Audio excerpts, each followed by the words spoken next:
Have churches been affected by the recession? Hugely. In an amazing Less contribution? Lower contributions. Some of them are seeing higher attendance. It depends on the area you live in. Higher attendance? Higher attendance, less contributions. And some are getting lower attendance. It depends on the demographics. If you're in Detroit or Cleveland or areas that are hard hit, the churches are hard hit too. The churches know more than the people that are in it.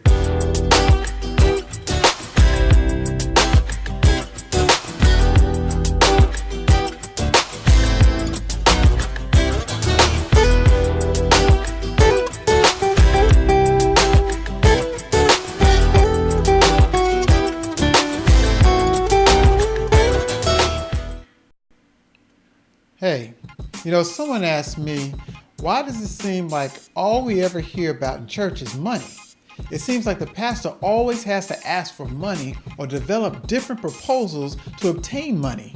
Well, this is an important topic to discuss because financial stewardship is a key component in evangelistic outreach and ministry to others.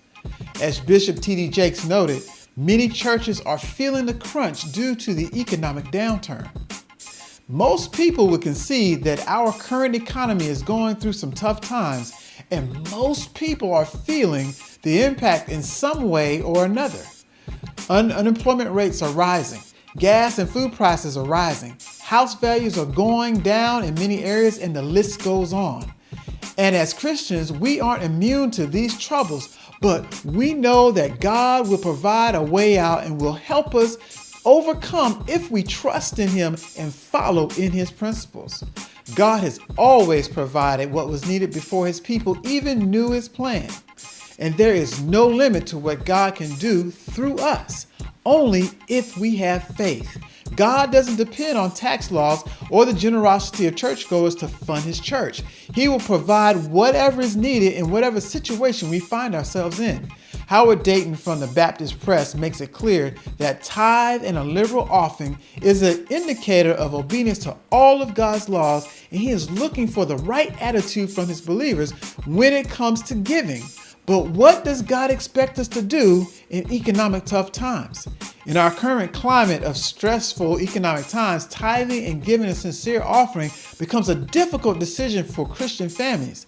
There is a large percentage of Christians that will always give 10% tithe and 10% offering of their incomes back to the church where they participate, while there is a large consistency of Christians that will refuse to tithe when economic times become overwhelming. So in your church, will the Great Commission of Jesus be influenced by the financial situation of the country? The simple way to deal with these circumstances would be to streamline everything, trimming the programs, doing fundraising events such as concerts or yard sales, or reducing the cost by any means necessary, such as laying off staff or refinancing the church mortgage. But is this God's way?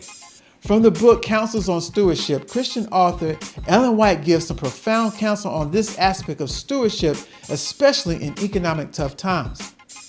She says that the professed Christians reject the Lord's plan of raising means for His work, and to what do they resort to supply the lack? God sees wickedness of the methods they adopt. Places of worship are defiled by all manner of idolatrous dissipation, that a little money may be won from selfish pleasure lovers to pay church debts or to sustain the work of the church. Many of these persons will not of their own accord pay 1 shilling for religious purposes. Where in God's directions for the support of His work do we find any mention of bazaars, concerts, fancy fairs, or similar entertainments? Must the Lord's cause be dependent upon the very things He has forbidden in His word, upon those things which turn the mind away from God, from sobriety, from propriety, and holiness? And what impression is made upon the minds of unbelievers? The holy standard of God is lowered into the dust. Contempt is cast upon God and upon the Christian name. The most corrupt principles are strengthened by this unscriptural way of raising means. And this is as Satan would have it. Men are repeating the sin of Nadab and Abihu. They are using common in place of the sacred fire. The Lord accepts no such offerings. We must agree that we should be careful to do that which is right in the sight of God. But what should we do, you ask? To understand the reason for low giving, Even in economic downturns, we must first understand the right reasons why people give to the cause of God in the first place. So let's be real. People don't primarily give just because it's commanded in the Bible. You see, Dan Reeland, in his Pastor's Coach article entitled Ministry and Money, gives 7 healthy reasons that cause people to give. Number 1, clear and compelling vision. Number 2, trust in the pastor and the pastoral's team. Number 3, progress. Number 4, personal ministry benefit. 5, personal sense of tangible worth. 6, shared ownership. And 7, biblical directive. And conversely, the reasons for not giving is number 1, no clear, compelling vision. Number 2, no trust in the pastor or the pastoral staff. Number 3, no progress. Number 4, no personal benefit. 5, no sense of tangible need. And number 6, no shared ownership. If these things are missing, it is highly unlikely that giving will be substantial. As Moses did with the people of ancient Israel, Dan Schmidt in CSA Magazine states that the key is that pastors of local churches must see stewardship education as part and parcel of the Christian discipleship. Pastors do their congregation great service by helping those in the church understand God's truth about money, time, and giving. Likewise, Larry Burkett adds that in order for Christians to better serve the Lord, they must become free from financial bondage. The road to freedom begins when God's people apply his principles of handling money in their personal finances. The church needs to help them learn and apply these principles.